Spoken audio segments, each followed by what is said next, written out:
नमस्कार दोस्तों, अभिज्ञान क्लासेस में मैं एक बार फिर आप सभी का हार्दिक स्वागत करती हूँ।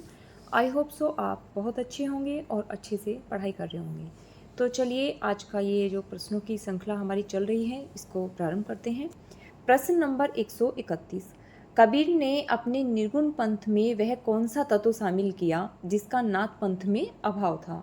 तो कबीरदास जी ने भारतीय वेदांत और सूफियों का प्रेम तत्व इसी को इन्होंने शामिल किया जिसका नाथ पंथ में अभाव था। तो ऑप्शन नंबर ए यहाँ आपका सही हो जाता है। चलिए इसकी व्याख्या देख लेते हैं। कबीर ने अपने निर्गुण पंथ में भारतीय वेदांत और सूफियों का प्रेम तत्व शामिल किया जिसका नाथ पंथ में अभाव था। नेक्स्ट प्रश्न देख लेते हैं। निम्नलिखित में से कौन सा कथन कबीर के संबंध में उचित नहीं है। तो यहाँ पे ऑप्शन नंबर डी के अंतर्गत कहा गया है कि उनके नाम वैष्णवों के राम ही थे। ये ऑप्शन यहाँ गलत हो जाता है। तो ऑप्शन नंबर डी यहाँ आपका गलत हो जाता है। आइए उनके संबंध में जो उचित कथन है उन्हें देख लेते हैं। राम रहीम की एकता का उपदेश दिया है, बिल्कुल सही है। उन्होंने कर्म कांड को प्रधानता देने वालों को खरी खरी सुनाई है, यह भी बिल्कुल सही है। उन्होंने सूफियों से प्रेम तत्व लिया है, यह भी बिल्कुल सही दिया गया है। व्याख्या देख लेते हैं। कबीर ने अन्यत्र स्पष्ट कहा है कि दशरथ सुत तिहु लोक बखाना राम नाम का मरम है आना, जबकि जितने भी अन्य विकल्प इसके अंतर्गत दिए गए थे वे सभी कबीर के संबंध में उचित ही हैं, वो हम देख चुके हैं। चलिए नेक्स्ट प्रश्न देख लेते हैं। इनमें से कौन सी नानक की रचना नहीं है। तो यहाँ पर सिद्धांत पंचमात्रा ये नानक की रचना नहीं है, ऑप्शन नंबर डी यहाँ सही हो जाता है। जबकि ग्रंथ साहिब, आसदीवार, रहीरास, इसके साथ साथ जब्बू जी भी इन्हीं की रचना है। तो चलिए इसकी व्याख्या देख लेते हैं। गुरु नानक देव सिख संप्रदाय के मूल प्रवर्तक एवं आदि गुरु हैं तथा इनकी रचनाएं दी गई हैं। एक बार और देख लेते हैं। जप्पू जी, आसदीवार, रहीरास और सोहिला। चलिए नेक्स्ट प्रश्न देख लेते हैं। रैदास के पद किस धार्मिक ग्रंथ में संकलित हैं। तो रैदास के पद ये आदि गुरु ग्रंथ साहब में संकलित हैं। ऑप्शन नंबर बी यहाँ आपका सही हो जाता है। व्याख्या देख लेते हैं।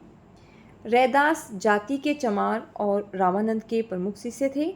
ये आयु में कबीर से बड़े थे। कई बार इनको अरेंज करने के लिए आ जाता है, तो आपको याद रखना है कि रैदास कबीर से आयु में बड़े थे तथा इन्हें मीराबाई का गुरु माना जाता है तथा ये ज्ञानाश्रयी शाखा के संत कवियों की श्रेणी के अंतर्गत आते हैं। चलिए नेक्स्ट प्रश्न देख लेते हैं। बीजक किनकी रचनाओं का संग्रह है। तो आप सभी जानते हैं कि बीजक कबीरदास की रचनाओं का संग्रह है। ऑप्शन नंबर सी यहाँ आपका सही हो जाता है। बीजक के अंतर्गत साखी, सबद और रमैनी का संकलन किया गया है। बीजक का संपादन कबीरदास के शिष्य धर्मदास ने किया तथा कबीरदास संत काव्यधारा के प्रतिनिधि कवि माने जाते हैं। चलिए नेक्स्ट प्रश्न देख लेते हैं। ईश्वर के अस्तित्व को स्वीकार न करने वाला दर्शन कौन सा है। तो चार्वाक दर्शन जो है इसने ईश्वर के अस्तित्व को स्वीकार नहीं किया है। ऑप्शन नंबर बी आपका यहाँ सही हो जाता है। चलिए व्याख्या देख लेते हैं। द्वैताद्वैतवाद दर्शन के प्रणेता निम्बार्काचार्य हैं तथा इसी को भेदाभेदवाद भी कहा जाता है। चलिए नेक्स्ट प्रश्न देख लेते हैं। दादू पंथ का प्रधान पीठ दादू के द्वारा कहाँ स्थित किया गया। तो ये नरैना में स्थित है। ऑप्शन नंबर बी यहाँ आपका सही हो जाता है। व्याख्या देख लेते हैं। दादू पंथ का प्रधान पीठ नरैना राजस्थान में स्थित है। दादू दयाल के संप्रदाय को ब्रह्मा संप्रदाय या पर ब्रह्मा संप्रदाय के नाम से भी जाना जाता है। इनकी वाणियों का संग्रह इनके शिष्य संतदास और जगन्नाथ दास ने हरडे वाणी शीर्षक से किया था। पुनः रज्जब ने अंगवधु शीर्षक से इसका संपादन किया।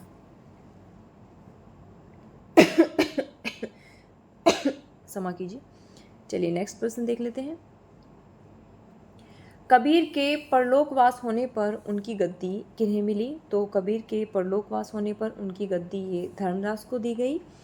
ऑप्शन नंबर बी आपका यहाँ सही हो जाता है। व्याख्या देख लेते हैं। धर्मदास इनके प्रमुख शिष्य थे। धर्मदास ने बीजक नाम से इनकी वाणियों का संकलन किया।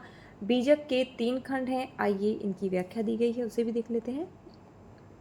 इनकी रचनाएं हम बता ही चुके हैं, साखी, सबद और रमैनी है। साखी जिसका अर्थ साक्षी है, ये दोहा छंद में है तथा इसकी भाषा राजस्थानी पंजाबी मिली खड़ी बोली है। वहीं शबद, ये इसका अर्थ है शब्द, ये गेपद में है तथा इसकी भाषा ब्रजभाषा और पूर्वी बोली है। वहीं रमैनी का अर्थ है रामायण तथा ये चौपाई और दोहा छंद में लिखी गई है। वहीं इसकी भाषा ब्रजभाषा और पूर्वी बोली है। चलिए नेक्स्ट प्रश्न देख लेते हैं। संत रज्जब द्वारा दादू दयाल की समग्र रचनाओं का संकलन किस नाम से किया गया? तो संत रज्जब के द्वारा दादू दयाल की समग्र रचनाओं का जो संकलन है वो अंगवधु के नाम से किया गया। ऑप्शन नंबर डी आपका यहाँ सही हो जाता है। चलिए व्याख्या देख लेते हैं। सबंगी पुस्तक रज्जब का तथा ज्ञान समुद्र सुंदरदास एवं ज्ञान बोध ये मलुदास की रचना है। चलिए अंतिम प्रश्न देख लेते हैं। इनमें से किस संत का साधना अक्षेत्र कभी भी राजस्थान नहीं रहा है? तो यहाँ पे जो मलुकदास दिए गए हैं इनका साधना क्षेत्र कभी भी राजस्थान नहीं रहा है। ऑप्शन नंबर सी आपका यहाँ सही हो जाता है। इसकी व्याख्या देख लेते हैं। जबकि जंबनाथ सुंदरदास पीपा का साधना क्षेत्र ये राजस्थान रहा है।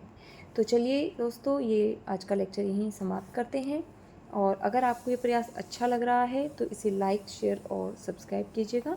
Thanks for watching.